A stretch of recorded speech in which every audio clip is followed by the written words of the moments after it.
ஓம் ஹர ஹர நம பார்வதி பதயே ஹர ஹர மகாதேவா. தென்னாடுடைய சிவனே போற்றி, எந்நாட்டவர்க்கும் இறைவா போற்றி. ஆடக மதுரை அரசே போற்றி, கூடல் இலங்கு குருமணி போற்றி. காவாய் கனகத் திரளே போற்றி, கைலை மலையானே போற்றி போற்றி. எல்லாம் வல்ல அருள்மிகு ஆனந்தவல்லி அம்பாள் சமேத சோமநாத சுவாமியினுடைய ஆலயத்திலே நமது மானாமதுரை நகரமானது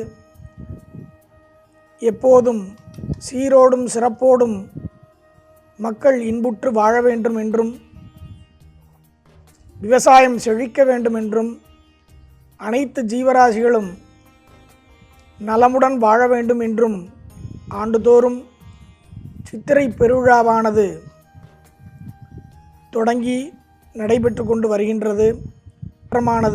நடைபெற்று சித்திரை பெருவிழாவானது இனிதே துவங்க இருக்கின்றது.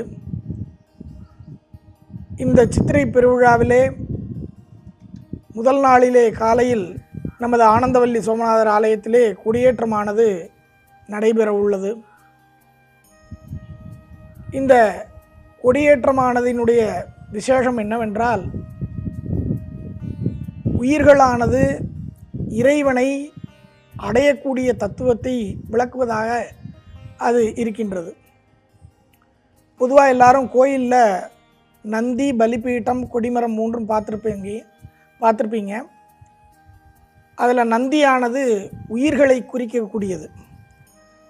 ஆன்மாக்களினுடைய வடிவமாக நந்தியம்பெருமான் இருக்கின்றார். இந்த நந்தியம்பெருமானானவர் ஆன்மாக்களின் வடிவமாக இருந்து பலிபீடத்திலே ஆணவ கண்ம மாயா மலங்களை பலியாக இட்டு, கொடிமரமாகிய துஜஸ்தம்பத்திலே இருக்கக்கூடிய 36 வளையங்கள் வழியாக எப்படி ஒரு ஆன்மாவானது தன்னுடைய முதுகு தண்டிலே உள்ள குண்டலினி சக்தியை மேலே எழுப்பி முதுகு தண்டு வழியாக மேலே கொண்டு சென்று தலைக்கு மேல் சகசராரத்தில் இருக்கக்கூடிய பரசிவனை அடையக்கூடிய தன்மையை சைவ சித்தாந்தமானது விளக்குகின்றது. அந்த வகையிலே ஆன்மாக்கள் எல்லோரும் முக்தியடையும் பொருட்டும் சிவஞானத்தை அடையும் பொருட்டும் இந்த கொடியேற்றமானது நடைபெறுகின்றது.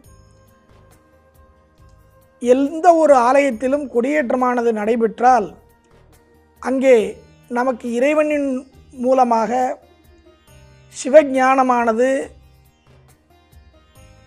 அருள் சக்தியானது நமக்கு வழங்கப்பட இருக்கின்றது என்பதை நாம் அந்த கொடியேற்றத்தின் மூலமாக தெரிந்து கொள்ள வேண்டும். ஆரோகணமானது நடைபெற்று நமது சித்திரை பெருவிழா சீரோடும் சிறப்போடும் துவங்க உள்ளது.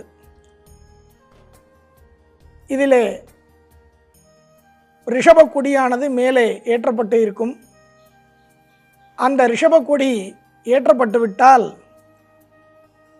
இங்கே ஆன்மாக்களுக்கு ஞானத்தை சிவபெருமான் வழங்குவதற்கு தயாராகிவிட்டார் என்பதை நாம் அந்த கொடியேற்றத்தின் மூலமாக அறிந்து கொள்ளலாம்.